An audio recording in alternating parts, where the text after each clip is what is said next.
안녕하십니까. 행복한 아침 이재용입니다. 안녕하세요. 정예인입니다. 네, 오늘은 새로운 한 주가 시작되는 월요일인데 이번 한 주는 2월의 마지막 주가 되겠습니다. 네. 자, 지난 주말 그리고 오늘 꼭 알아야 되는 뉴스부터 한번 짚어보겠습니다. 네, 첫 번째 소식입니다. 어제 코로나19 신규 확진자 수 400명대를 기록했습니다. 정부는 다음 주 중 이 코로나19 거리두기 단계를 상향 조정할 수 있다라고 경고하는가 하면 백신 접종에도 속도를 내고 있는데요. 아스트라제네카에 이어 화이자 백신도 접종 날짜가 확정이 됐습니다. 26일 인천국제공항으로 백신이 들어와서 27일부터 접종을 시작합니다. 이 접종 대상은 코로나19 확진자를 치료하는 거점 전담병원과 중증 환자 치료병상 의료진 등 의료 종사자 5만 4천여 명이 그 대상입니다.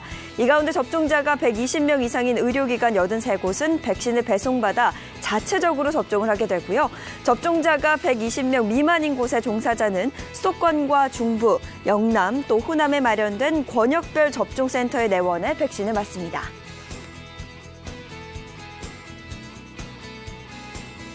네, 다음 소식입니다. 물가가 심상치 않습니다. 양파가 1년 만에 109%가 올랐고요. 또 토마토가 57%가 올랐습니다. 곡물과 달걀 가격이 폭등하면서 패스트푸드 업체에서 햄버거 가격을 인상했습니다. 파리바게트는 일부 빵값을 5.6%, 뚜레쥬르는 9% 올렸습니다. 지난달 채소나 육류 같은 농림수산품 물가는 한 달에 약 7.9%가 상승해 2년 5개월 만에 가장 많이 올랐습니다. 12월보다 0.9%가 상승했는데 석 달 연속 상승입니다.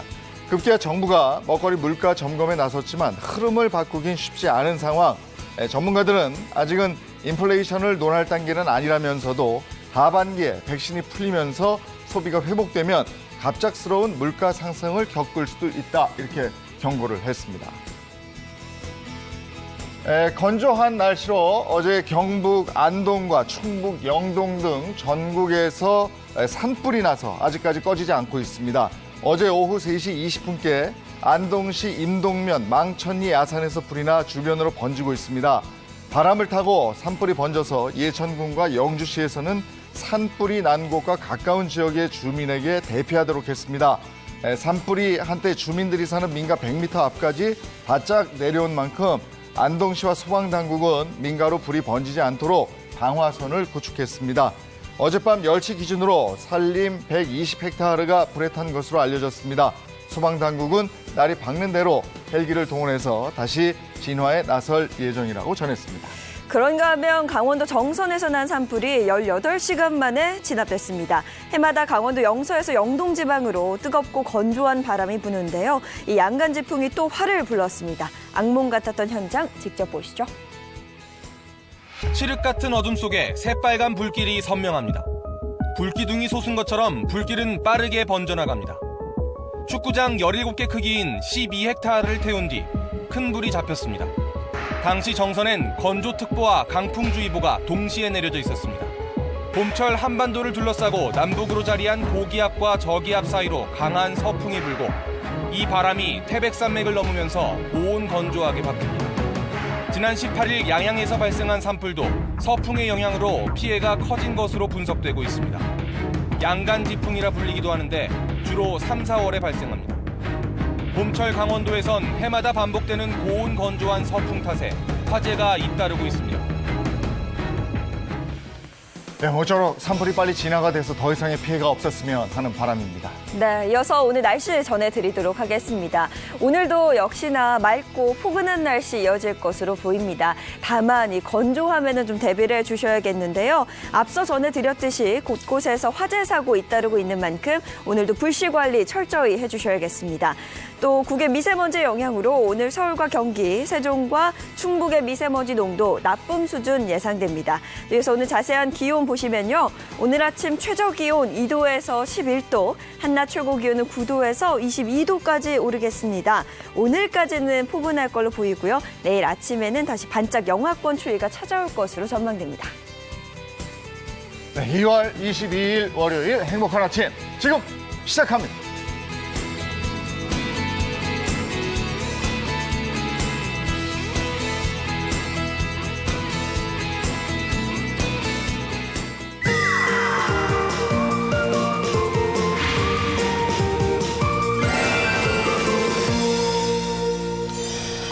월요일 행복한 아침 함께할 분들을 소개해드리겠습니다. 이인철, 허주연 변호사 어서 오세요. 네, 안녕하세요. 반갑습니다.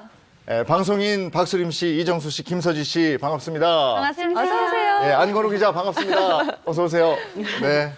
최근에 있었던 핫 이슈부터 먼저 짚어볼 텐데 안건우 기자 부탁합니다. 네, 여러분 결혼을 하지 않는 것, 비혼에 대해서 어떻게 생각하세요? 비혼. 글쎄, 근데 요즘 많더라고요. 그러니까 네. 많이 선택하는 것 같아요. 아무래도 어르신분들이 이런 얘기 들으면 결혼은 그래도 꼭 해야 되는 거 아니냐라고 한숨을 푹 쉬실 수도 있지만 사실 제 주변에만 보더라도요. 나는 결혼 안 하고 그냥 혼자 살래. 글쎄. 맞아요. 하는 많아요. 친구들이 굉장히 많아요. 네. 그러니까요. 네. 지난해 한 결혼정보업체에서 2030 세대를 대상으로 설문조사를 했는데요. 비혼에 대한 긍정적인 인식이 45%를 차지했다고 합니다. 생각보다 많았는데요. 와. 비혼 인구가 많아지면서 생기는 해프닝들 저희가 꽁트로 준비했습니다. 자, 그렇습니다. 황당한 비혼 선언 사연. 자, 들어가기 전에 친구 역할은 제가 하고요. 비혼 선언 친구 역할은 김서지 씨가 하도록 하겠습니다. 사연 속으로 들어갑니다. 제겐 여고 시절부터 친하게 지낸 20년 지기 친구가 있습니다. 결혼해서 아이 키우느라 연락이 뜸했는데 어느 날 갑자기 친구에게서 연락이 왔어요. 5년 만에 만난 친구는 대뜸 이런 말을 했습니다. 아무래도 나 이번 생에는 혼자 살아야 할 것 같아. 마음에 드는 남자가 하나도 없어. 아유, 잘 생각했어. 야, 결혼해봤자 남편이랑 애 뒤치다거리 하느라고 주름만 늘지 뭐 좋을 거 없어, 얘. 아유, 넌 솔로 생활하면서 즐겁게 자유롭게 보내. 고마워. 넌 역시 날 이해해 줄 줄 알았어. 아유, 그럼. 그래서 말인데 여기 내 싱글 라이프 응원해 줄 거지? 결혼 안 한다면서 청첩장 누가 결혼하니? 비혼식 할까 해서 코로나 때문에 그 가족만 모여서 할 거니까 축의금은 거기 적힌 계좌로 보내주면 돼. 번거롭지 않고 좋지?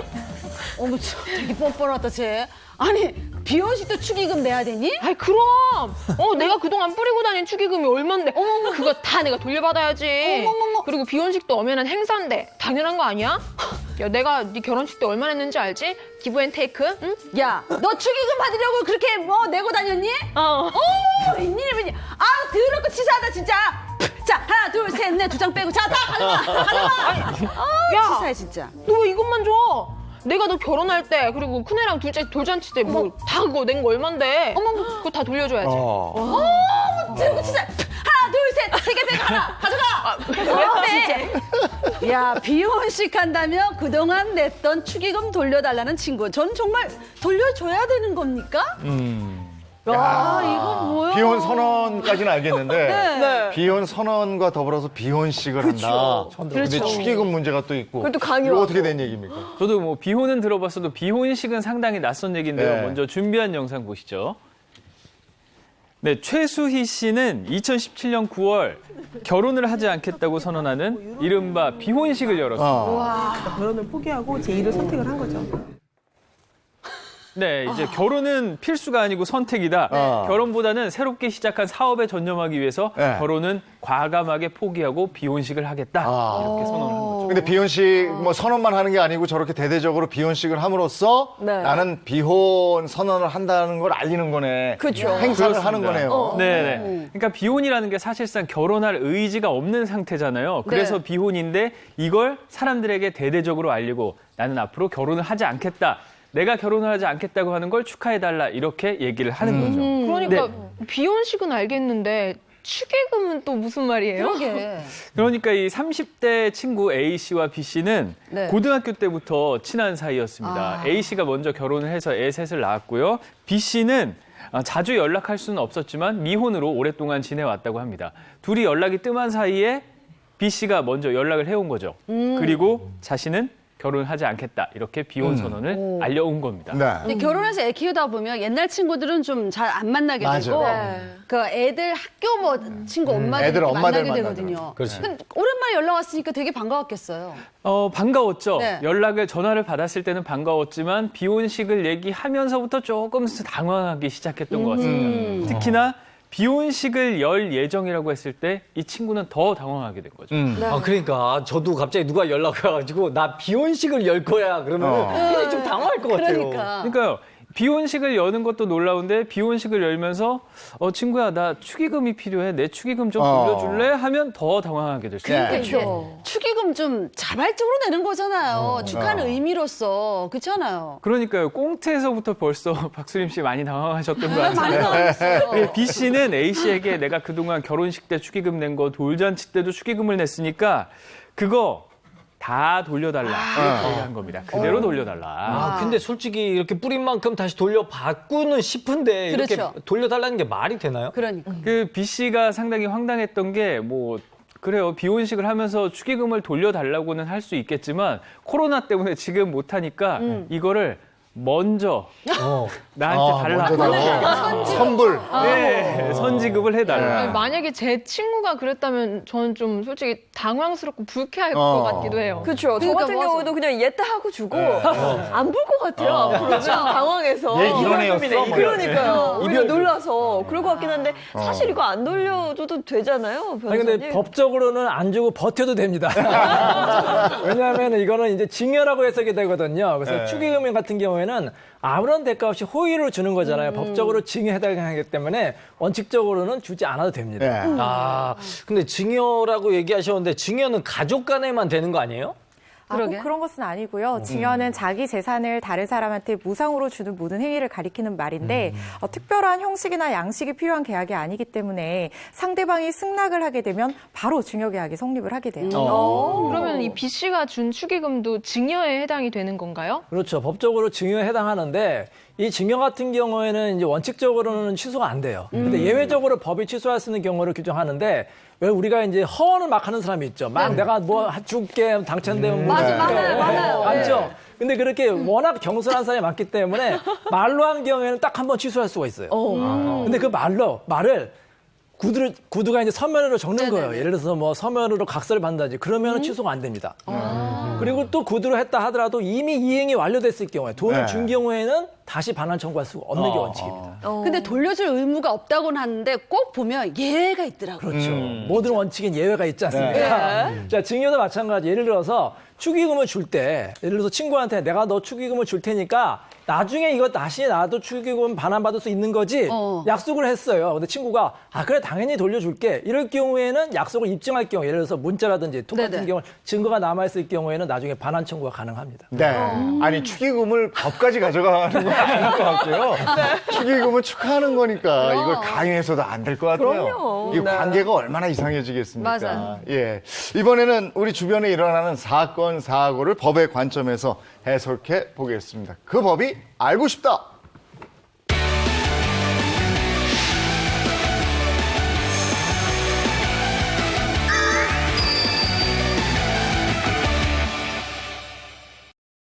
네, 그 법이 알고 싶다. 어떤 사연입니까? 네, 첫 번째 사연은요. 아파트 테러 범인은 이 사람.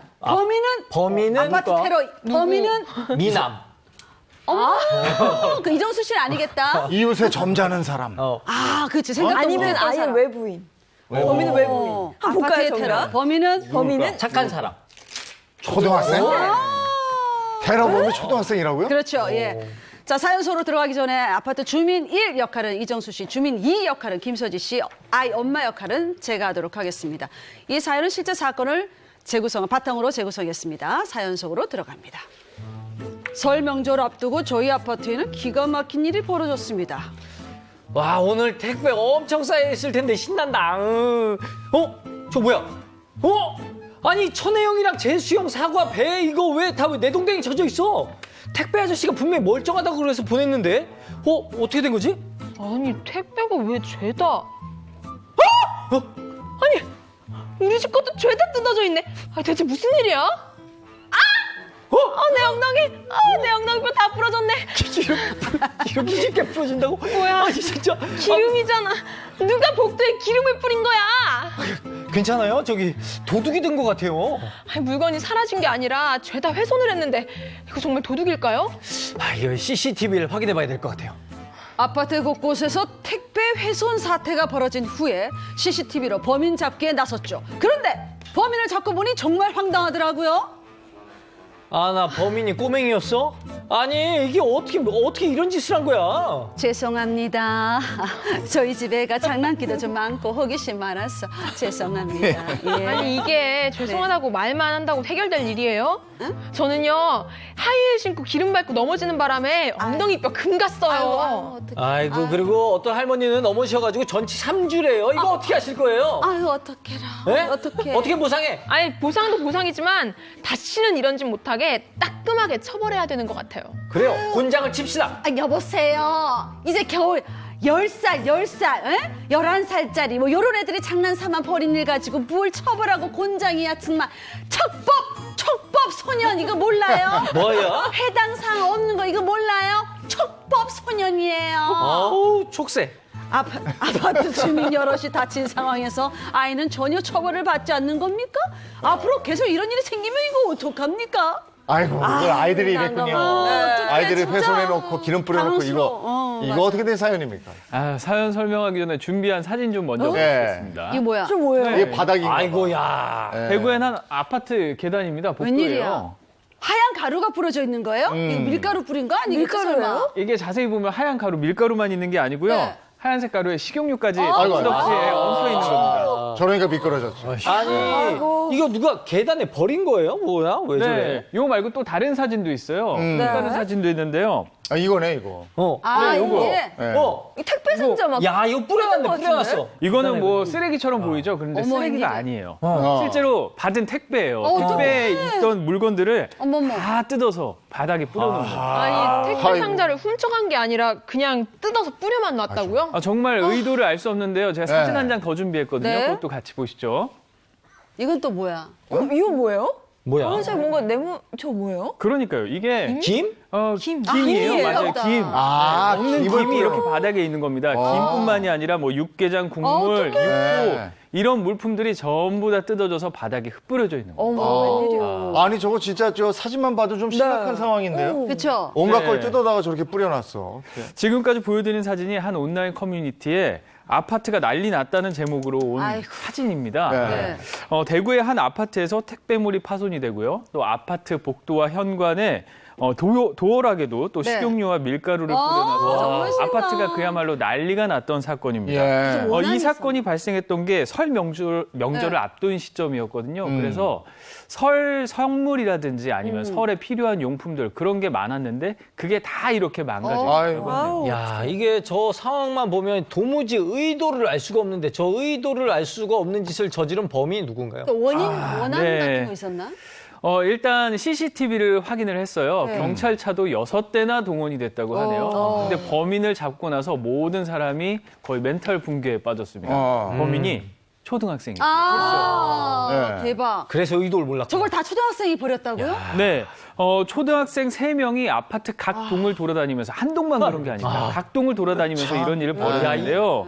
선물 세트로 온 식용유, 뭐 밀가루, 로션, 크림 이런 걸 다 바닥에 뿌려놨고 그리고 밟아서 터뜨려놨어요. 어머, 아니 애들 장난이라고 보기에는 좀 너무 상황이 심각한데요? 네, 그러니까요. 이 범인들의 정체를 알고 나서 입주자 대표회의, 경찰, 주민 그리고 심지어 부모도 해당 학생의 부모도 지금 멘붕에 빠졌다고. 아니, 저건 장난이라고 하기엔 너무 어이없는 장난을 그래요. 했고, 주인 중에 한 분은 또 다쳤다면서요. 네, 그러니까요. 엉덩이뼈에 금이 갈 정도로 다쳤다고 식용유를 받고 글쎄 말이에요. 다쳤다고 하죠. 그리고 또 세대 도어락에도 로션을 거의 뭐 떡 수준으로 발라놨다고요. 아이고. 그래서 문을 잠갔다 열었다 하는 그 도어락이 고장난 세대만도 한 5, 6세대가 됐다고 해요. 대충 뭐 이렇게 파손한 게 아니라 이거 아주 야무지게, 그러니까. 아주 계획적이었어요. 아, 한 달 네. 전부터 계획을 했던 것 같아요, 느낌이. 네. 이거 왜 그렇게 손해배상, 진짜 받아야 손해배상 되는 거잖아요. 받을 수 있죠? 그렇죠. 우리 민법은 고의나 과실로 다른 사람한테 위법 행위를 하고 손해를 끼친 경우에 그 손해를 배상하도록 그렇게 규정을 하고 있는데 이 사건처럼 지금 미성년자가 범인인 경우에는 네. 법정 감독 의무자가 그 책임을 대신 지게 돼요. 그래서 이번에 초등학생들이 망가뜨린 이 택배 물건들에 대한 값은 부모들이 치러야겠죠. 예. 네. 그런데 사실 아이들이 파손한 이 물품 중에는 선물 세트들이 있었잖아요. 명절에 그 선물 세트 요긴하게 사용하시는 분들도 네. 많은데 이럴 경우는 손해배상을 좀 더 해줘야 되는 거 아니에요? 우리가 일반적으로 택배를 주문했는데 택배가 안 왔다든지 네네. 파손이 돼도 화가 나면서 뭐 손해배상을 청구할 수가 있는데 네. 이거는 지금 명절 선물이잖아요. 그렇죠. 네. 명절 선물은 정말 특별한 목적에 사용할 목적으로 한 거지 않습니까? 네네네. 그럼에도 불구하고 그 물건이 파손되거나 배송이 안 될 경우에 이걸 특별 손해라고 할 수가 있습니다. 아, 그럼 특별 손해일 경우에는 배상액이 좀 올라가는 거예요? 그렇죠. 일반적인 손해는 이제 통상 손해라고 하는데 네. 예를 들어서 이런 경우가 있어요. 내가 이제 그 여자친구한테 프로포즈 하려고 이제 선물을 주문하거나 아니면 결혼식 때 입으려고 예복을 주문했는데 그날짜에 도착이 안 하면 어떻게 되겠습니까? 그러네. 그건 일반 손해가 아니잖아요. 그럴 특별 경우에 이걸 손해. 특별 손해라고 할 수가 있습니다. 아, 그러면 특별 손해가 성립되기 위해서 어떤 조건이 필요해요? 그렇겠네. 제일 중요한 조건은 예측 가능성이에요. 그러니까 통상 손해는 우리가 일반적인 범위에서 이런 사고가 나면 당연히 입게 되는 손해라고 예상 가능한 손해를 말하는 것이고 특별 손해는 그 사람만의 어떤 고유한 사정 때문에 발생을 하거나 더 심화된 그런 손해를 말하거든요. 그렇기 때문에 우리가 일반적인 관점에서는 이 특별 손해가 입을 것이라는 예측을 하기가 굉장히 어려운 범위의 손해인 거죠. 따라서 이 특별 손해에 대한 책임을 물으려면 가해자가 손해를 끼칠 당시에 그러한 특별 손해가 발생할 수도 있다는 사실에 대해서 알았거나 알 수 있었어야 해요. 그러면은 제가 만약에 되게 큰 계약을 앞두고 있는데 거기 가야 되는데 수림 선배가 그걸 알고 있어. 그렇지. 그럼에도 나를 붙잡고 안 놔줘. 그러면서 막 신랑이 하다 옷까지 막 찢어. 가지 마. 막 이러면 진짜 특별 손해가 되는 겁니다. 그렇지. 그렇죠. 이런 경우에서 만약에 계약을 체결하러 가야 되는데 때리고 뭐 옷을 찢고 그래서 결국 계약을 체결하지도 못하고 거래처도 잃었다. 이런 경우에 통상 손해는 이 찢어진 옷이나 신체 상해를 입은 부분이 될 것이고 이 특별 손해가 바로 계약을 체결하지 못해서 생긴 손해가 되겠죠. 근데 이게 그 초등학생들이 지금 이렇게 파손을 했다는 물건이 이제 명절용으로 주문한 어떤 물건들이었잖아요. 네, 때 맞춰 사용하지 못해서 이 문제가 발생을 했다고 하면 그리고 또 초등학생들이 이걸 알았거나 알 수 있었던 상황이 입증이 된다고 하면 이 부분에 대한 책임을 묻게 될 수도 있습니다. 그럼 그래서 이 사건은 저 손해배상 부분은 어떻게 정리가 됐습니까? 일단 경찰에 따르면 해당 학생의 부모들이 주민들에게 피해를 변상하기로 약속을 했다고 합니다. 네. 아니 근데 피해 보상을 당연히 해야 되는 거지만 그렇죠. 초등학생이 했다고 해도 인적 물적 피해가 상당한데 이거 어쩌죠? 근데 만약에 이게 초등학생이 아니라 성인이 만약에 이런 장난했다. 그럼 어떻게 될까요? 철컹철컹. 그렇죠. 당연히 성인 구속되겠죠. 같은 경우에는 이 과실치상죄가 될 수가 있어요. 본인의 부주의한 행동으로 인해서 다른 입주민들이 지금 상해를 당했지 않습니까? 네. 과실치상죄로 500만 원 이하의 벌금형에 처해질 수도 있습니다. 근데 애들이 어려서 이 형법 적용이 좀 어렵지 않을까요? 맞습니다. 그거의 문제인데요. 10세에서 14세 미만 같은 경우는 형법으로 처벌할 수가 없고 보호 처분 받을 수가 있어요. 더군다나 10세가 안 된 10세 미만의 이런 어린아이 같은 경우에는 아예 처벌도 안 되고 보호 처분도 안 되기 때문에 도저히 형사 처분할 방법이 없습니다. 근데 아이들이 벌인 사고 때문에 민사소송까지 간 예가 또 있죠. 상당히 떠들썩했던 사건이거든요. 네네. 이게 특히 자동차 마니아들 사이에서 유명했던 건데 광주에서 있었던 고가의 슈퍼카 테러 사건입니다. 나 이거 알아. 차에다가 소화기 뿌리고 거기 위에 올라가서 막 점프하고 막 이거잖아요, 그죠? 제가 보는 내내 정말 가슴이 조마조마하더라고요. 그게 보통 비싼 슈퍼카가 아니었기 때문에 이게 아이들이 장난치는 모습을 CCTV로 당시 경비원이 확인을 하고 차주에게 알렸거든요. 네. 그래서 차주가 놀라서 왔습니다. 수리비만 무려 6,600만 원. 네. 차가 작동이 안 됐기 때문에 스포츠카 차주가 새 차를 달라고 했는데요. 네. 이게 워낙 비싸기 때문에 아이들 부모가 돈 많은 분들이 좀 봐주시죠. 대박. 이렇게 읍소를 했다고 합니다. 예. 가뜩이나 차 수리비가 6천만 원 이상 6,600만 원. 나왔는데 네. 거기다가 돈 많은 사람이 좀 이해 좀 하세요. 이게 먹혀요? 안 되죠. 법에서는 그렇게 아무리 호소해도 봐주지 않습니다. 그래서 실제로 소송까지 했는데요. 이 차주가 승소를 했어요. 그래서 1심에서는 1인당 3천만 원씩 배상하라고 판결을 냈는데 이 가해자 입증에서는 이제 너무 비싸다고 하면서 항소를 했습니다. 그래요?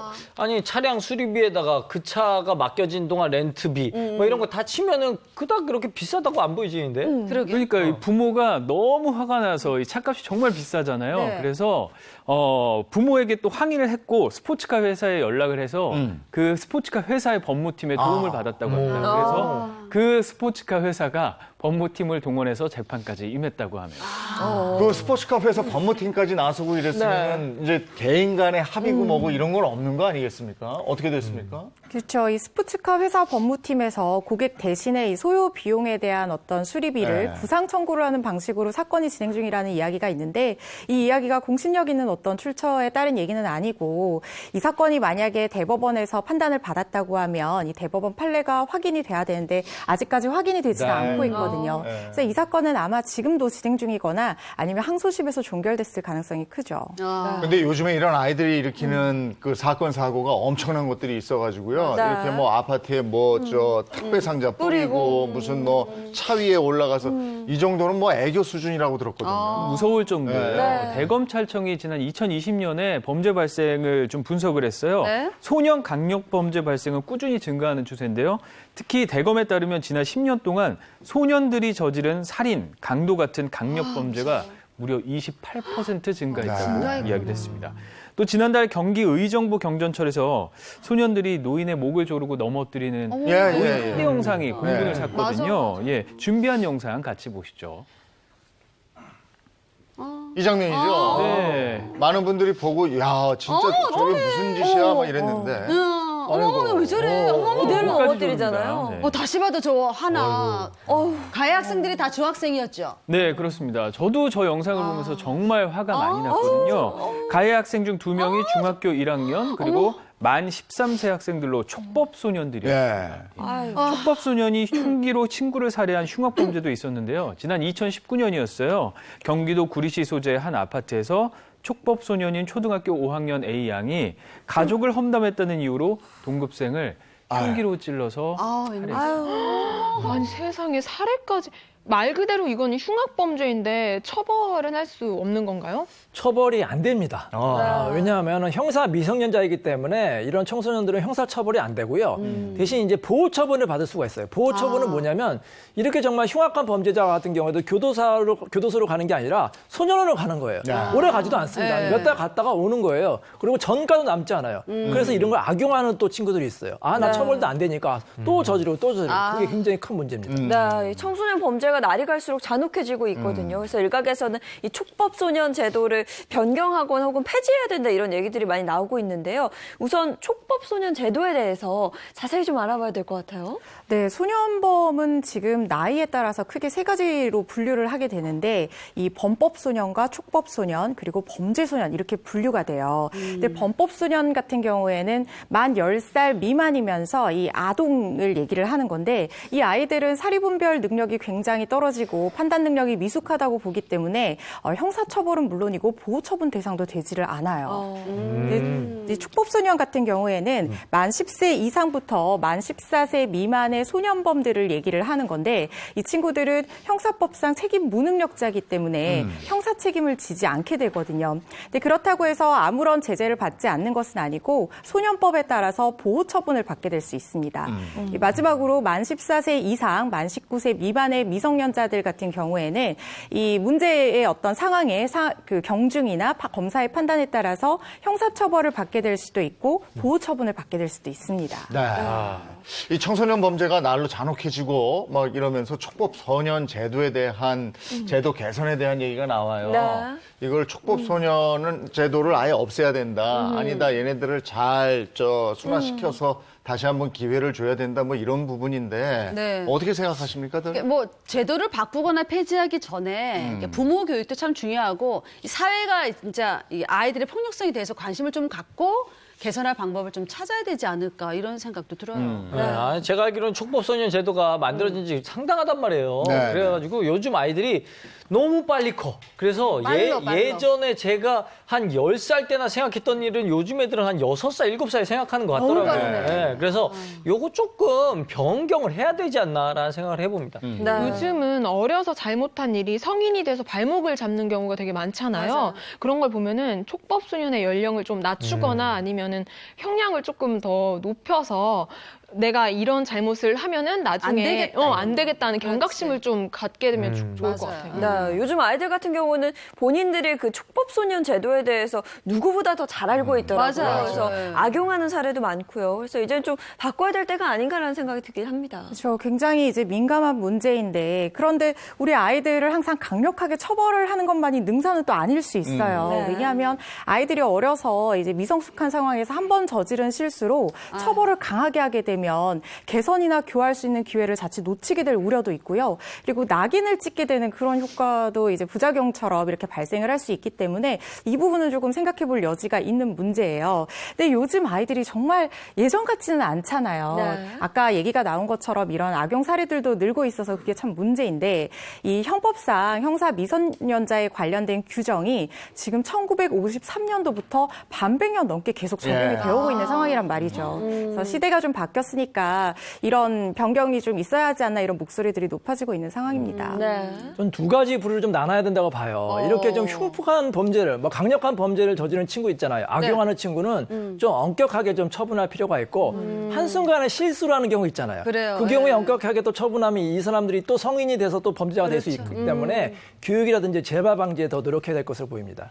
사회적인 환경도 참 문제인 것 같아요. 우리 맞아요. 어린이나 네. 청소년은 어른들의 거울이다 이런 얘기 있는데 이 어른들도 다시 한번 되돌아봐야 될 것 같고 요즘엔 또 이런 어린이나 청소년들이 뭘 잘못했을 때 꾸짖는 어른이 없어요. 그냥 내일 아니니까 상관하지 않고 뒤돌아서 가버리는데 이러다 보니까 아이들이 내가 잘못을 저지르고 그게 잘못인지도 몰라요. 그러니까 이런 것에 대한 관심은 좀 더 가져야 되겠다. 그래요. 이런 생각까지 해보게 됩니다. 네. 자, 다음 사연 가죠. 자, 가족 간, 이웃 간의 분쟁. 두 번째 사연은 요고 중인 며느리 절대 못 줘. 아, 이거 알겠네요. 뭐, 단식 중인 며느리 밥을 절대 못 줘. 그럴 줄 알았죠.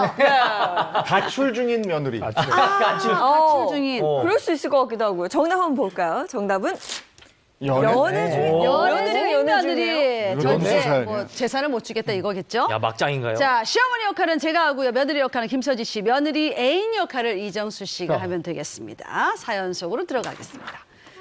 제게 아픈 손가락이 있습니다. 둘째인데요. 아유, 둘째 아들은 몇 해 전에 세상 떠나고 젊은 며느리가 혼자 어린 손주를 키우며 살고 있었습니다. 재혼을 권유했지만 한사코 싫다고 마다는 며느리가 안쓰러워서 친딸처럼 챙겨줬죠. 그런데 이거 남자 속옷인데 트렁크 100 사이즈네. 누구 거야? 설마 저 어머니, 어떻게 연락도 없이 오셨어요? 아니 근처 왔다가 재영이 간식 좀 챙겨주러 왔지. 아니 그건 그렇고 얘 너 남자 생겼냐? 그게 최근에 저한테 잘해주는 분이 있긴 해요. 그래 뭐 한창 나이 혼자 사는 게 어디 쉽니? 에이, 잘 생각했다.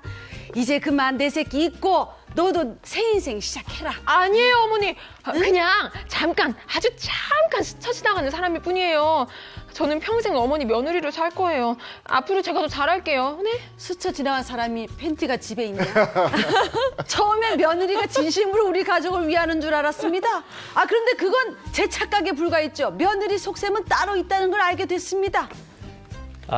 자기야, 자기 시어머니 있잖아. 내가 보기엔 100살은 더 살거든. 굉장히 오래 살아. 그런데 저기서 어떻게 상속을 받냐고. 그냥 우리끼리 결혼하자. 안 돼. 내가 유산 받으려고 시어머니한테 얼마나 공을 들였는데 이제 와서 포기를 해? 절대 안 돼. 난 꼭 유산 받아서 나올 거야. 뭐? 다른 남자랑 결혼 안 하고 연애만 하겠다는 게 결국 돈 때문이었냐? 들었어. 나 딱 숨어 있었어. 다 듣고 다 들었어. 내 재산 빼가려고 내가 너한테 어떻게 했는데 어떻게 네가 나한테 이럴 수가 있어? 어머니, 이거 오해예요. 오해 같은 소리 하고 있네. 너한테는 한 푼도 못 준다. 그래야 너? 안 돼. 괘씸한 며느리에게는 한 푼도 주고 싶지 않은데요. 며느리를 건너뛰고 손주에게만 상속할 방법이 없을까요? 이게 다른 생각이 있었군요. 이게 어떻게 된 사연입니까? 네, 사연의 주인공 아내와 이남 일녀를 두고 있는 어르신입니다. 몇 해 전 안타까운 소식이 있었습니다. 둘째 아들이 지병으로 세상을 떠난 건데요. 이 둘째 아들의 그러니까 와이프 미리 증여했던 아파트를 둘째 며느리에게 증여를 했습니다. 그리고 손주들에게 상속이 됐는데요. 문제는 아들이 떠난 후에 얼마 지나지 않아서 젊은 며느리에게 애인이 생긴 거예요. 그러니까 나이가 젊다면 좋은 사람 만나서 새 출발하는 거 좋죠. 시부모님 입장에서는 좀 서운할 수 있지만 네. 그래도 며느리 위해서는 잘 된 거 아닙니까? 그러니까 며느리 입장에서는 잘 된 거죠. 네. 그리고 뭐 재혼은 할 생각이 없다는 게 바로 이제 문제였는데요. 그게 그 이유가 상속이기 때문에 이 어르신이 더 화가 났던 거예요. 머리 썼어. 그럼 며느리가 재혼을 하면 상속을 받을 수 없어요? 배우자가 사망한 경우라고 하더라도 이 며느리와 시어머니 사이에는 인척 관계가 유지가 돼요. 그래서 이 만약에 나중에 시어머니가 돌아가시고 나면 배우자가 원래 살아있을 때 받았어야 할 상속분을 이 며느리와 손주가 대신해서 받게 되는데 이걸 대습상속이라고 하죠. 그런데 만약에 배우자가 죽고 나서 시어머니가 돌아가시기 전에 며느리가 재혼을 해버렸다. 이런 경우라고 하면 재혼과 동시에 이 인척 관계가 종료가 되는 거예요. 그렇게 되면은 이 상속을 받을 수가 없습니다. 그럼 며느리가 상속을 딱 받고 난 후에 재혼을 하게 돼요. 와, 여우다, 여우. 그럴 수 있죠. 그렇죠. 그럴 수 있죠. 그런 경우에는 이제 어쩔 수 없어요. 그 그렇지. 받은 재산은 이미 유지가 되기 때문에 어쩌겠어. 낙장불입입니다. 네. 그 머리 쓴 거야. 그래서 이제 사연의 주인공은 며느리가 재혼하지 않는 이유를 안 뒤로는 며느리를 건너뛰고 손주에게 바로 재산을 증여하고 싶어하는 그런 상황이 된 겁니다. 며느리가 재혼하지 않는 이유가 유산을 노린 것이다. 이걸 알았을 때 이거 뭐 어떨까요? 그러니까 유산을 돌려쓰고 싶진 않아. 네. 시어머니 입장에서는. 근데 뭐 안 줄 수는 없잖아요. 그러니까 안 준다고 해도 며느리가 소송 걸면 또 줘야 되잖아요. 네. 아까워도 줄 수밖에 없을 것 같아요. 네. 제가 이거 기가 막힌 방법이 있는데요. 이게 며느리한테 상속해 줄 것처럼 하다가 막판에 가시기 전에 이거를 기부. 기부로. 싹기부. 저는 유산을 노리고 재혼을 안 하는 거라고 하니까 좀 괘씸하거든요. 네. 그러니까 제가 죽기 전까지 다 쓰고 죽을 거예요. 그게 나은데. 오케이. 오히려 다 쓰고. 저는 이제 개인적으로 며느리에게도 네. 개인적인 행복 추구권이 있기 때문에 네. 연애는 자유라고 생각하지만 좀 네. 유산 때문이라면 화가 날 것 같긴 해요. 그런데 듣다 보니까 이정수 씨가 제시한 그 행복한 결말이 있네요. 그런 방안도 막 기부로. 네, 상당히 설득력 있고 좋은 것 같습니다. 네. 근데 어쨌든 뭐 이런 게 이제 내가 알게 되면 참 괘씸하다 이런 생각은 들 것 그쵸. 같은데 아니 그래도 상속권은 있으니까 그죠? 유산 받을 권리는 있잖아요. 이게 우리나라의 독특한 제도입니다. 세계적으로 거의 유일합니다. 대서상속 제도가. 사실 며느리와 사위는 혈연관계가 아니기 때문에 이 상속이 안 되는 게 원칙이거든요. 근데 왜 이런 제도가 생겼느냐? 조선시대에 올라가요. 조선시대에 며느리가 남편을 사별했는데도 불구하고 시부모님을 잘 부양한 경우에 그때 며느리를 이제 구제해 주려고 이 제도가 생겼거든요. 네. 나중에 그래서 어떻게 되느냐? 사위들이 우리도 인정해달라. 사위도 인정이 됐어요. 그러네요. 그래서 굉장히 유명한 사건이 생겼습니다. 어떤 그 장인이 큰 그 회장님이셨는데 네. 수천억대 재력가였거든요. 네. 근데 장인과 손자들과 딸이 여행을 가다가 참변을 당하신 거예요. 맞아. 그래서 그 수천억의 재산을 두고 사위와 형제들이 다퉜는데 네. 사위가 전부 다 가져갔거든요. 헌재에서도 합헌이라고 결정이 내렸어요. 네. 그래서 이 사위나 며느리 같은 경우에도 대서상속을 받을 수가 있습니다. 그럼 유언으로 며느리한테 최소한의 그냥 상속만 되게 하거나 아예 상속하지 않는다고 하면 그럼 되지 않을까요? 네, 둘째 아들 몫을 이 며느리나 손주 대신에 며느리 대신에 손주에게만 주겠다 이렇게 유언장을 작성을 할 수는 있어요. 그런데 우리나라 민법에는 상속자의 최소한의 권리를 보장받을 수 있도록 유류분이라는 제도가 있잖아요. 유류분. 그래서 네. 유언장을 작성은 할 수는 있지만 그렇다고 해서 이 며느리의 유류분 청구까지 막을 수는 없습니다. 야, 그럼 법적으로는 며느리한테 줄 수밖에 없는 거네요. 뭐 법적으로 재혼하지 않은 며느리에게는 줄 수밖에 없는 상황이긴 하지만 이걸 또 조정할 수 있는 방법이 있습니다. 바로 어떻게 해요? 신탁제도입니다.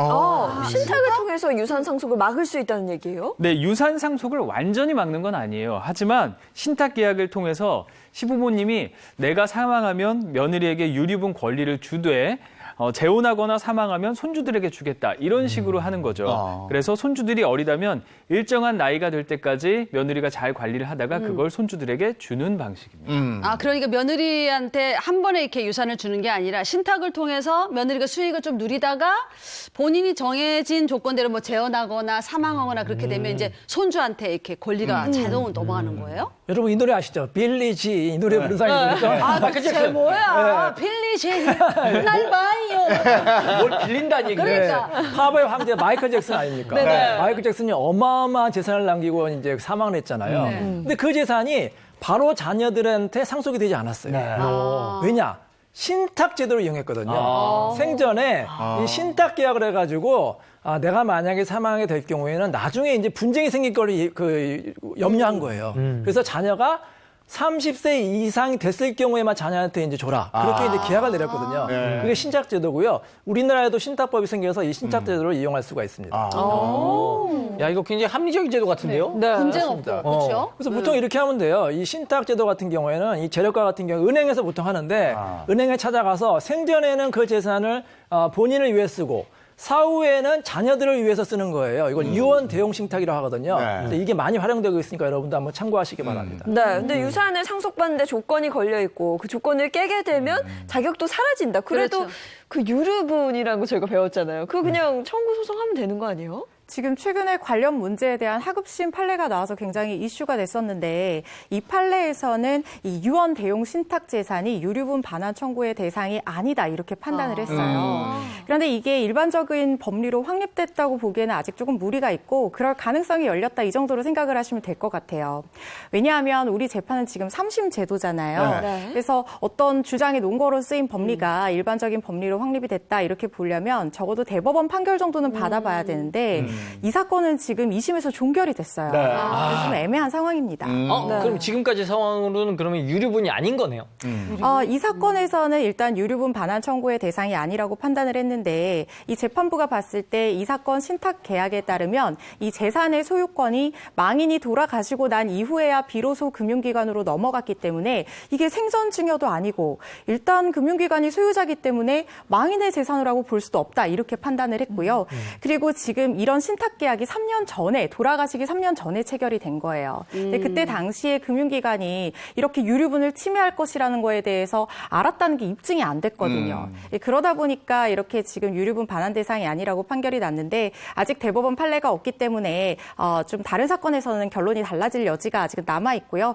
다만 이 신탁 재산을 신탁하고 난 뒤에 1년이 지난 경우라고 하면 유류분 반환 청구의 대상이 되지 않을 가능성이 아주 높아졌다 이렇게 생각하면 될 것 같습니다. 일단 신탁해 놓은 재산은 유류분 청구 대상이 아닌 거예요? 그게 아직 확립이 안 됐어요. 그리고 이게 법제도와 가치 간의 충돌입니다. 네. 자, 일단은 신탁제도 같은 경우에는 고인이 내 마음대로 재산을 처분하는데 누가 뭐라고 그래. 그렇죠. 이게 이제 하나의 가치관이 될 수가 있고 또 하나는 다른 가족들도 보살펴야 되는 거 아닙니까? 네. 예를 들어서 큰아들만 주면은 나머지 자녀들은 억울할 수가 있잖아요. 맞아요. 이 두 가치가 충돌되는 거고 지금 헌법재판소에서 심사 중이거든요. 제 개인적인 생각에는 유류분제도는 아직까지 있어야 돼요. 왜냐하면은 이 고인을 꼬드겨가지고 재산을 몰래 막 가져가는 뭐 그런 사람이 있거든요. 그렇게 유류분이 있어야지만 권리구제를 받을 수 있기 때문에 유류분제도는 꼭 필요한 제도라고 생각이 됩니다. 네, 사건 사고를 바탕으로 해서 상속 관련 법률까지 알아봤습니다. 그 법이 알고 싶다 시간이었고요. 이번에는 우리 생활 속에 궁금한 법률을 슬기롭게 알아보는 시간입니다. 슬기로운 생활 법률입니다.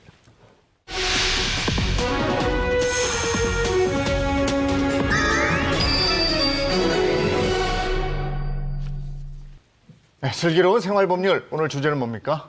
네, 아파트에 절대 권력이 있습니다. 어떤 절대 권력인지 먼저 꽁트로 만나보시죠. 네. 자, 절대 권력 꽁트 하기 전에 입주자 대표의 대표 역할은 이정수. 자, 상가 주인은 이재용. 아파트 주민 1 역할 김서지, 주민 2 역할 제가 하도록 하겠습니다. 복싱 경기. 시작하겠습니다. 서로 고고! 저희 아파트에는 절대 권력자가 존재합니다. 바로 아파트 입주자 대표의 대표입니다. 그의 만행을 고발합니다. 이 사장님 그 상가 계약 곧 끝나죠? 아이고 대표님 오셨습니까? 예. 저 이번에도 계약 연장을 좀 예. 그거 봐서 뭐 해드리는데 그게 그 맨입으로 참 쉽지가 않아요. 아유 대표님 그게 또 저희가 다 생각이 있죠. 식사 한번 모시겠습니다. 한번 와주십시오. 다 또 그거 먹자고 그런 거 아닌데 또 그렇게 하신다면요 또 어쩔 수 없이 내가 또 한번 먹을게요. 날 한번 잡아요. 아파트 상가 임대며 하자 수리 보수며 아파트 전반에 걸친 모든 업무를 독단적으로 처리하는 입주자 대표는 하다하다 셀프 선물을 하기 시작했습니다. 수리엄마, 그 얘기 들었어요? 뭐? 글쎄, 입주자 대표가 명절이라고 백화점 상품권 100만 원을 셀프로 선물했대요. 셀프로 물 갖다 먹는 것도 아니고 셀프로 선물을? 그뿐인 줄 알아요? 관리비에서 자기 멋대로 동대표들, 관리사무소장, 직원들한테 명절 떡값이라고 상품권 30만 원씩 돌렸대요. 어머 세상에, 대체 한 게 뭐가 있다고 지들끼리 떡값 파티라고 그런데? 아, 그것도 남의 돈으로? 안 되겠다. 나 그동안 입사 대표 정말 마음에 안 들었는데 이제 도저히 못 참겠어. 스리마마 참아요. 그 대표한테 잘못 찍히면 우리 이사 가야 된다고요. 뭐? 이사? 그 사람이 그렇게 대단해? 찍히면 이사 갈 정도로? 아유, 내가 당장 따지고 싶었는데 오늘은 좀 바쁘네. 내가 스케줄 좀 바빠. 조만간 홍구 좀 내줘야겠어. 오늘이 좀 바빴어. 제 멋대로 권력을 휘두르는 아파트 대표의 만행을 더는 두고 볼 수 없습니다. 아파트 절대 권력자 법으로 처벌할 방법 없을까요? 예. 아니 이게 있어 이런 사람도 있어. 아니 이게 저 아파트 간간히 들리잖아요. 권세가 아주 대단하더라고요. 그래. 어떻게 된 사연입니까? 네, 우리 국민 10명 중 7명이 아파트에 살고 있잖아요. 그렇다 보니까 이 아파트에 세도가가 있습니다. 바로 입주자 대표회의입니다. 주민을 대표하는. 워낙 권력은 막강한데 견제할 수 있는 장치가 없다 보니까 비리가 만연하게 일어나고 있다고 합니다. 자, 그래서 입주자 대표회의 권한이 막강하다고 해서 제가 좀 조사를 좀 해봤습니다. 조사하면 다 나오더라고요. 네. 어떤 권한이 있는지. 입주자 대표회의 권한은 관리비 진행 계획을 승인하고 아하. 헬스장 등 업체 선정하고 아하. 시설 공사업체 선정하고 아하. 알뜰장터 선정하고 아하. 뭘 선정을 이렇게 많이 해. 이게 다 돈하고 관련된 사항 아닙니까? 네, 대표자 회의에서 결정된 사항은 바로 공사로 이어지게 마련입니다. 그게 다 돈이 되거든요. 네. 그렇다 보니까 횡령이 일어날 가능성이 아주 높아집니다. 실제로 있었던 사건입니다. 인천 서구의 한 아파트에서는 2년간 특정 업체와 아파트 단지 수선공사 명목으로 총 4천만 원 상당의 계약이 체결이 됐는데요. 네. 대표회의에서 아파트 노후와 표지 수선을 위해서 B 업체가 354만 원의 견적을 냈고요. 와. 그리고 또 다른 C 업체가 359만 원 상당의 견적을 냈습니다. 차이가 얼마 나진 않지만 공사는 모두 B 업체, 한 업체가 도맡아서 했습니다. 아, 이게 원래 근데 여러 업체가 입찰을 하면은 경쟁을 통해서 이제 선정된 그렇지, 거니까 그렇지. 이게 문제가 안 되는 거 아니에요? 아파트 주민 입장은 이거예요. 물론 수주한 업체, 그러니까 입찰을 한 업체는 다르지만 견적서를 보면 한 업체의 대표자 성명만 등장을 한다는 겁니다. 그리고 관리사무소 측과 대표의 임원이 특정 업체의 이 업체, 일감을 몰아줬다는 의혹이 제기될 수밖에 없는 상황이죠. 또 복수업체가 경쟁을 벌였다는 걸 확인하기 위해서 명분을 주기 위해서 견적서를 또 위조했는데 문제는 이게 위조를 하다가 도장을 찍는데 실수를 한 겁니다. 그럼 뭐 이거 어공노네, 어공노. 어차피 공사는 너. 이렇게 정해져 있는 거 아니에요. 내정되고 하면 이거 뭐 눈 가리고 아웅하는 것도 아니고. 그렇죠. 그런 어공너 행위나 일감 몰아주기 행위는 형법상 업무상 배임죄에 해당할 수 있어요. 다른 사람의 사물을 이렇게 맡아서 처리하면서 그 임무에 위배해서 신뢰관계에 반해서 이렇게 손해를 끼치거나 자기가 재산상 이득을 취하게 되면 10년 이하의 징역이나 3천만 원 이하의 벌금에 처해질 수 있습니다. 그런가 하면 한 아파트에서는 5, 6만 원짜리 보일러 부품을 75만 원. 75만 원? 너무 해드셨네. 이걸 발견해낸 사람이 20년 동안 보일러업을 하시는 분이었다고요. 그러니까 이분이 아니었으면 사실 잡아내기가 강아지 정말 어려웠습니다. 몰랐죠. 그러니까요. 네. 제가 또 아파트 비리 하나 또 가져왔는데요. 네. 경기도 안산에 있는 한 아파트인데 이제 외벽 보수 공사를 네. 했답니다. 근데 3개월이 지나지 않아서 외벽에 페인트가 다 벗겨졌다고 그래요. 그래가지고 이제 제대로 공사하지 않았는데다가 하자 보수를 계속 지속적으로 해야 되는 상황입니다. 네, 아니 지금 얘기 나온 것만 몇 개예요. 뭐 상황이 이렇다 보니까 각 지자체에서 아파트 비리를 근절시키겠다라고 했는데 이게 참 뜻대로 안 되는 것 같아요. 왜냐하면 이 입주자 대표의 그 권력이 막강합니다. 이 변호사 같은 경우에도 아파트 하자 소송 같은 거 있잖아요. 입주자 대표 회장님 먼저 시작해야 돼요. 그만큼 또 막강히 권한하고 그다음에 이제 관리비라든지 예산이 이제 수십억 원을 심지어 집행하는 경우도 있습니다. 이런 말이 있잖아요. 권력은 부패하기 쉽고 절대 권력은 절대 부패한다. 네. 우리 국가기관도 입법부, 행정부, 사법부 이렇게 견제와 균형이 있지 않습니까? 네네. 이 아파트 같은 경우도 이제는 견제와 균형이 필요하다고 생각이 됩니다. 예. 이게 권력인지 알고 그 권력의 맛을 보면요. 사람들이 미쳐버리는 것 같더라고요. 그러니까 왜 오죽하면 예전에 완장이라는 영화인가 드라마 있었잖아요. 완장 차니까 사람이 180도로 바뀌어요. 제발 좀 그러지 않았으면 좋겠는데 말입니다.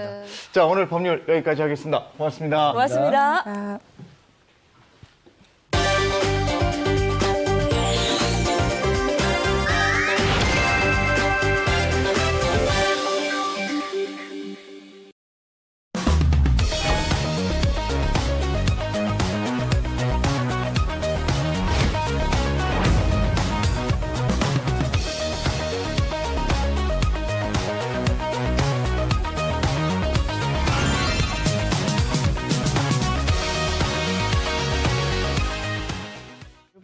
네, 이번에 자동차 관련 얘기 나누겠습니다. 안건우 기자 전해주시죠. 네. 오늘 방송 오실 때 다들 운전하고 오셨나요? 네. 네, 그렇죠. 저는 남편이 운전해. 아, 그랬구나. 알겠어, 모시겠습니다. 이렇게 와요. 편하게 편했네. 왔어요. 남편분이 살이 계속 빠지시더라고요.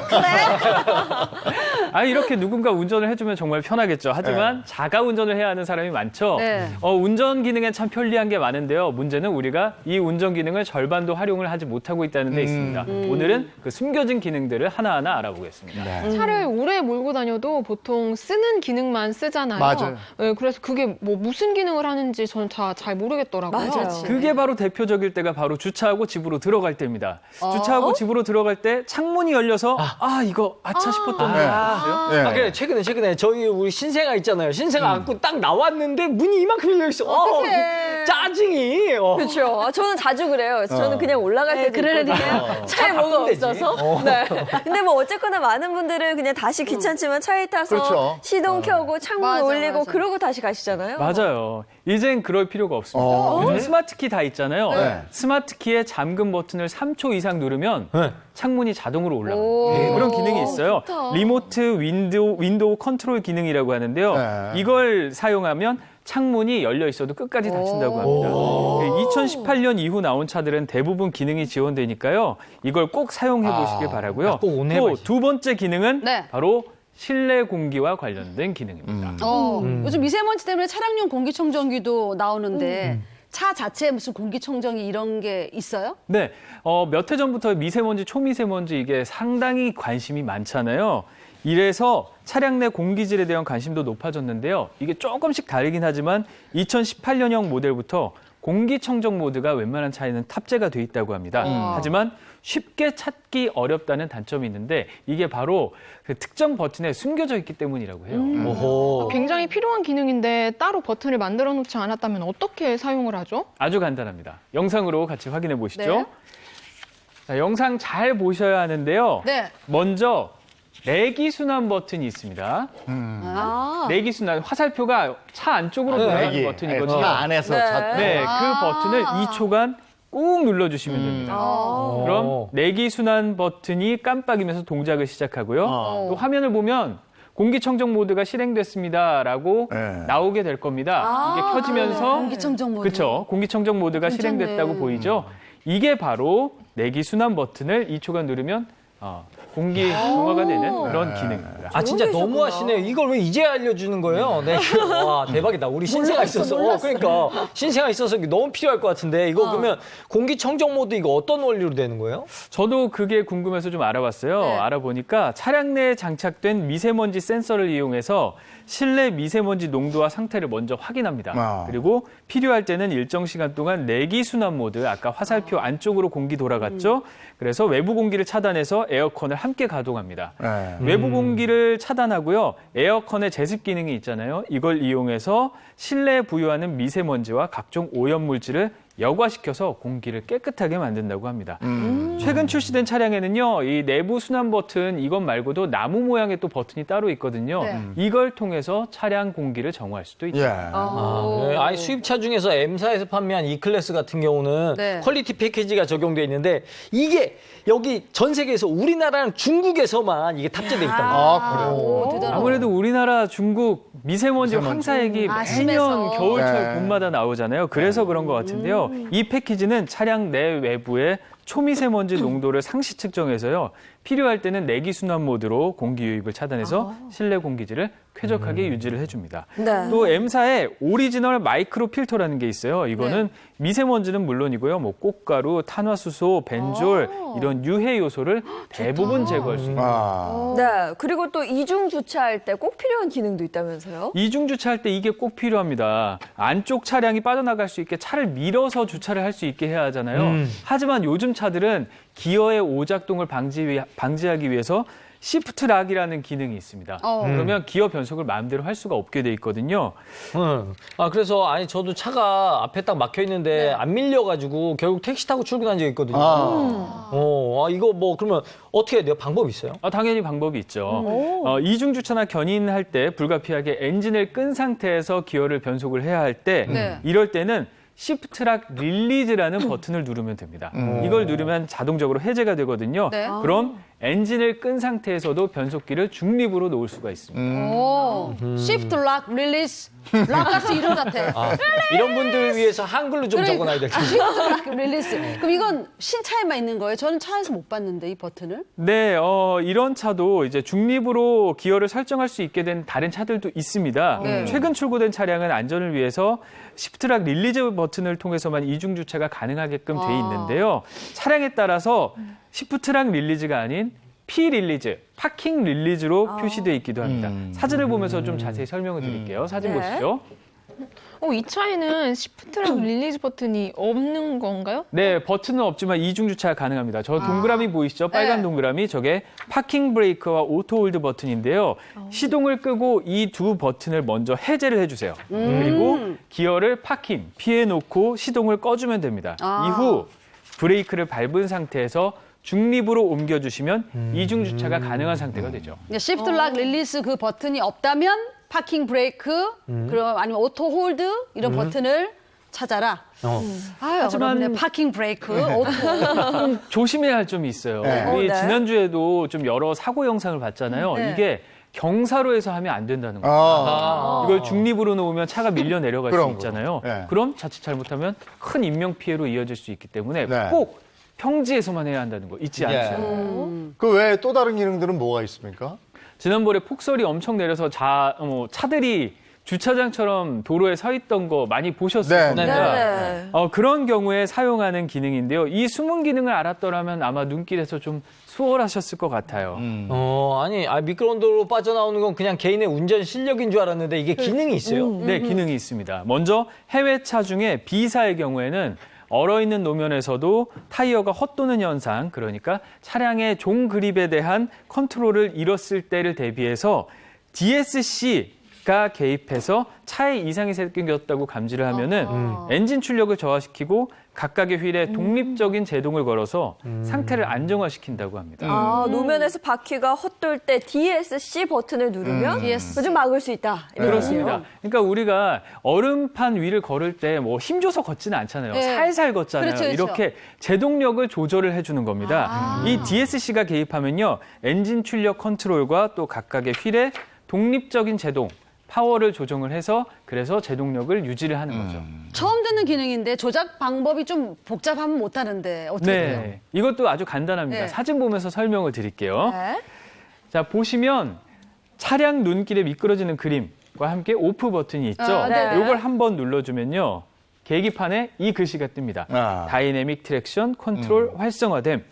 이 문구가 뜨면요. 이 제어를 풀어서 전방 견인력을 살려서 눈길이나 얼어있는 노면에서 수월하게 탈출할 수 있도록 도와주게 됩니다. 네. 국내 차량에도 이런 기능이 있나요? 네. H사의 SUV 제품에는 이런 게 있는데요. 다양한 주행 모드가 있습니다. 그중에 눈길 모드에서는 미끄러운 노면에서 구동력 제어를 통해서 안정적인 출발을 돕고 미끄러짐을 막는다고 합니다. 네. 자동차 사게 되면 자동차 설명서가 있으니까 그거 한번 읽어봐야 되는데 어디다 둔지 모르겠다 하면 자동차 홈페이지에 들어가면요. 판매되는 차량뿐이 아니고 단종 모델도 다 그 매뉴얼이 파일 형태로 되어 있으니까 꼭 한번 찾아서 보시기 바랍니다. 네, 또 말씀 고맙습니다. 고맙습니다.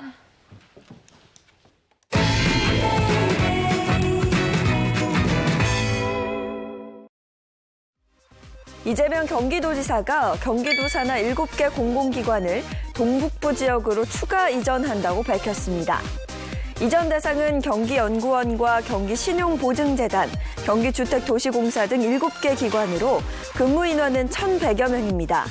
이 지사는 사람이든 지역이든 공동체를 위한 희생을 하고 있다면 합당한 보상을 하는 게 공정가치에 부합하는 것이며 이것이 균형 발전을 위한 길이라 믿는다라고 말했습니다. 경기도는 이달 중 공모계획을 수립해 4월 심사를 거쳐 5월쯤 이전 기관별 선정 대상 지역을 발표할 계획입니다. 다음 소식입니다. 수원시와 용인시, 창원시 등 4개 특례시 시장과 시의회 의장, 지역구 국회의원들이 광역시에 준하는 특례시 권한을 확보하기 위해 힘을 모으기로 했습니다. 염태영 수원시장과 허성무 창원시장, 백군기 용인시장, 이재중 고양시장과 4개 도시 시의회 의장 등은 간담회를 열고 실질적인 권한 확보를 위한 공동 대응 방안을 논의했습니다. 4개 도시 시장은 4월 중 협의회를 출범하고 특례시 관련 법령, 제도 개선과 특례 확대를 위한 포럼과 공청회 등을 열 계획입니다. 다음 소식입니다. 최근 아동학대 관련 사건, 사고들이 자주 발생하면서 학대의 무방비로 노출된 아이들에 대한 걱정이 여느 때보다 높은데요. 이런 가운데 성남시가 아이가 행복한 도시를 목표로 다양한 정책들을 추진해 주목받고 있습니다. 자세한 내용 영상으로 함께 보시죠. 성남 지역 한 주민센터. 직원이 출생신고를 하러 온 부모에게 책자를 건넵니다. 아동학대 자가점검 및 사례를 담은 책입니다. 아동학대 예방책자를 만든 건 전국 지자체 중 성남시가 최초입니다. 성남시 아동부육과입니다. 무엇을 도와드릴까요? 아동학대가 의심될 경우 담당 공무원과 직접 통화할 수 있는 한라인과 함께 심층 상담을 할 수 있는 상담실도 별도로 마련됐습니다. 사회복지사 자격증을 보유한 아동학대 전담 공무원은 경찰과 함께 아동학대 조사 업무를 진행합니다. 아동학대 예방, UCC 공모전 등 행사를 통해 아동학대에 대한 경각심을 높이는 데도 앞장서고 있습니다. 저항하지 못한다고 함부로 할 수 있는 것은 아닙니다. 이 밖에 관내 어린이집에 대한 수시 점검과 함께 보육 교직원에 대한 인성검사도 진행 중입니다. 학교 수업이 끝난 후 부모들이 퇴근할 때까지 초등학생을 돌봐주는 다함께 돌봄센터도 2022년까지 32개소를 운영합니다. 아이가 불행한 사회는 미래가 없습니다. 학대받지 않고 존엄한 환경을 만들어주는 게 어른들의 의무잖아요. 진심으로 아이들이 웃는 소리를 듣고 싶습니다. 성남시는 연내 유니세프 아동친화도시 인증을 목표로 아이가 행복한 도시를 만드는 데 역량을 집중할 계획입니다. 채널A 강신영입니다. 주말에는 완전 봄날이었는데 네. 오늘 오후부터인가 찬바람 돌면서 내일은 또 영하로 떨어집니다. 네, 그래도 오늘까지는 날이 꽤 괜찮은 것 같아요. 포근한 월요일 힘내시고요. 저희는 내일 아침 8시에 돌아오겠습니다. 행복한 아침, 행복한 하루 되십시오. 고맙습니다. 고맙습니다.